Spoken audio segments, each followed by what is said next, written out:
BC బిడ్డలకు సామాజిక ఆర్థిక రాజకీయ ఉద్యోగ విద్య అవకాశాలు కల్పించాలంటే మరి వారెంతో వారికంతా రిజర్వేషన్లు కల్పించాలనేటువంటి లక్ష్యంతో మన గౌరవనీయులు పెద్దలు రాహుల్ గాంధీ గారు ఇచ్చినటువంటి ఆదేశాల అనుసారం వారి యొక్క పోరాట స్ఫూర్తితో మరి ఈరోజు అగ్రకులం బిడ్డ రెడ్డి బిడ్డ అయినా కూడా సీఎం రేవంత్ రెడ్డి గారు ఒక అట్టడుగు వర్గాల బిడ్డగా అనగారిన వర్గాల తోడుగా ఈరోజు ఈ రిజర్వేషన్ పోరాటాన్ని ముందుకు తీసుకెళ్తున్నందుకు వారికి ప్రత్యేక ధన్యవాదాలు నమస్కారాలు తెలియజేస్తా ఉన్నాను.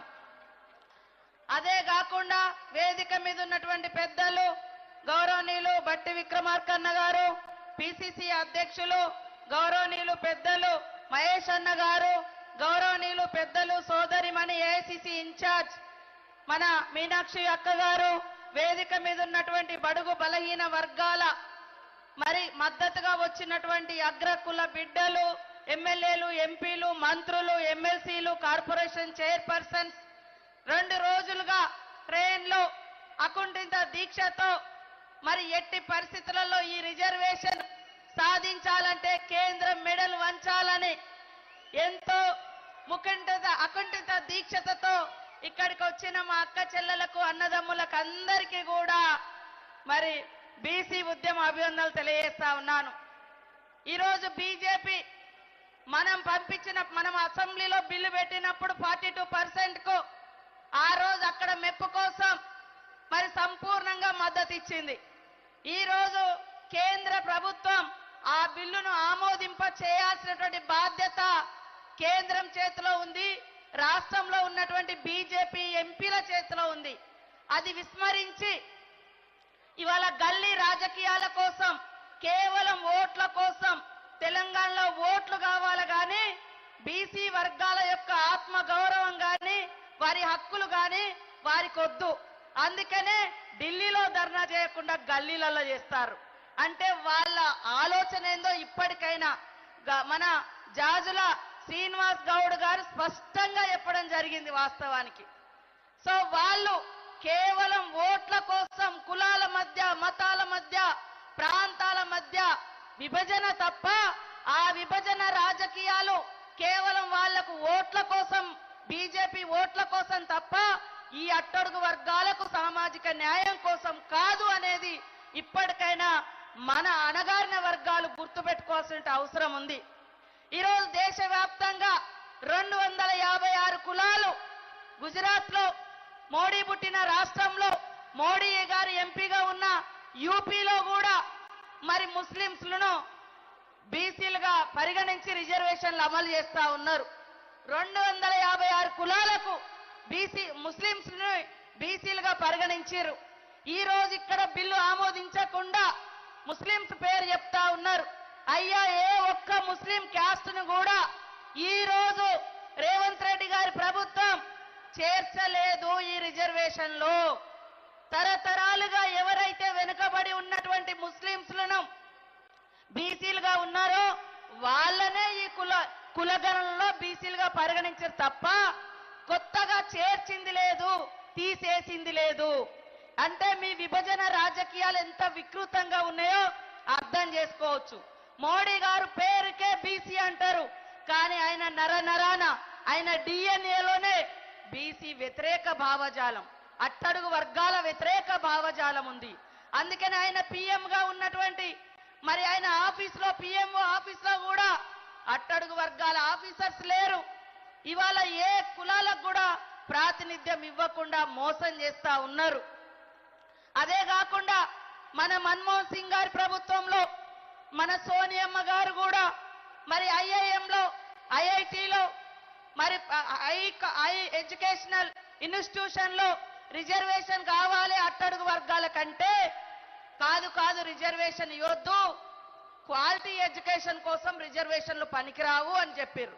అంటే బడుగు బలహీన వర్గాల బిడ్డలకు ఉద్యోగ ఉపాధి విద్యా అవకాశాలలో మరి హై ఎడ్యుకేషనల్ ఇన్స్టిట్యూషన్స్ లో అవకాశాలు ఉండొద్దు, రిజర్వేషన్లు ఉండొద్దు అనేది ఆ రోజే వ్యతిరేకించడం జరిగింది. కాబట్టి ఈ రోజు కాంగ్రెస్ పార్టీ మరి మన నాయకుడు రాహుల్ గాంధీ గారు యుగానికి ఒక పురుషుల్లాగా, యుగ పురుషుల్లాగా ఆ రోజు 1931లో కులగణన జరిగితే ఈ రోజు సామాజికంగా వెనుకబడ్డ, ఆర్థికంగా ఇవాళ చేతి వృత్తులు, కుల వృత్తులు అంటేనే ఈ దేశానికి వెన్నెముక. ఈ వృత్తులను నమ్ముకొని బతికేది మరి బీసీ బిడ్డలు. ఈరోజు సాంకేతిక పరిజ్ఞానం పెరిగిన క్రమంలో కుల వృత్తులు, చేతి వృత్తులు వెనుకబడిపోయి వారికి ఉపాధి కూడా కష్టంగా మారింది. అందుకనే మారుతున్న పరిస్థితులు మరి వారి యొక్క ఆలోచనతోటి ఇవాళ సీఎం గారు తెలంగాణలో మొట్టమొదట దేశంలోనే కులగణన చేపట్టి ఈ దేశానికే మార్గదర్శనం చేయడం జరిగిందని ఈ సందర్భంగా తెలియజేస్తూ, ఖచ్చితంగా మోడీ ప్రభుత్వం ఈ బిల్లును ఆమోదింప చేయాలి. రాబోయేటువంటి స్థానిక సంస్థలలో మా యొక్క బీసీ బిడ్డలకు 42% రిజర్వేషన్ ఇస్తే అధికారంలో మరి అదే విధంగా ప్రభుత్వ గ్రామ పంచాయతీ నుంచి రాష్ట్ర స్థాయి నిర్ణయాలలో కూడా కీలక పాత్ర పోషిస్తారు. కాబట్టి ఖచ్చితంగా ఈ రిజర్వేషన్ బిల్లును ఆమోదించాలని మరి బీజేపీ ప్రభుత్వాన్ని డిమాండ్ చేస్తూ, అయ్యా బీజేపీ నాయకులు, బీఆర్ఎస్ నాయకులు కులగణన జరిగేటప్పుడు అనేక విచ్ఛిన్నకరమైనటువంటి మాటలు మాట్లాడారు. బీజేపీ నాయకులు కొంతమంది పాల్గొనలేదు. ఇక బీఆర్ఎస్ నాయకులైతే మామ, కొడుకు, అల్లుడు వాళ్ళు పాల్గొనలేదు. ఇవాళ ఏదేదో మాట్లాడుతున్నారు. మాట ఇచ్చిందంటే కట్టుబడి ఉండి పని చేసేది కాంగ్రెస్ పార్టీ. మరి అట్టడుగు వర్గాలకు అండగా ఉండేది కాంగ్రెస్ పార్టీ. కాబట్టి ప్రతి ఒక్కరు కూడా మన యొక్క ఎజెండాను, బడుగు బలహీన వర్గాల యొక్క హక్కులను క్షేత్రస్థాయికి తీసుకెళ్లి పెద్ద ఎత్తున ప్రచారం చేసి రాబోయే కాలంలో బీజేపీకి బుద్ధి చెప్పాల్సిన అవసరం ఉంది.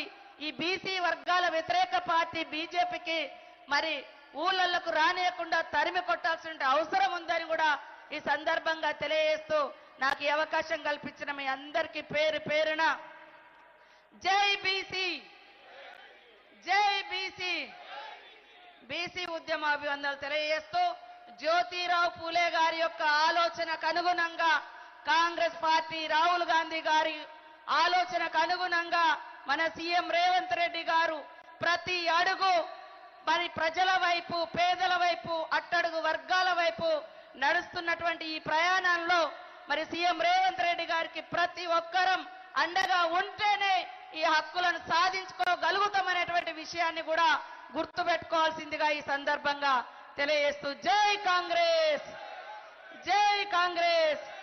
థ్యాంక్ యూ అక్క. Hello, thank you.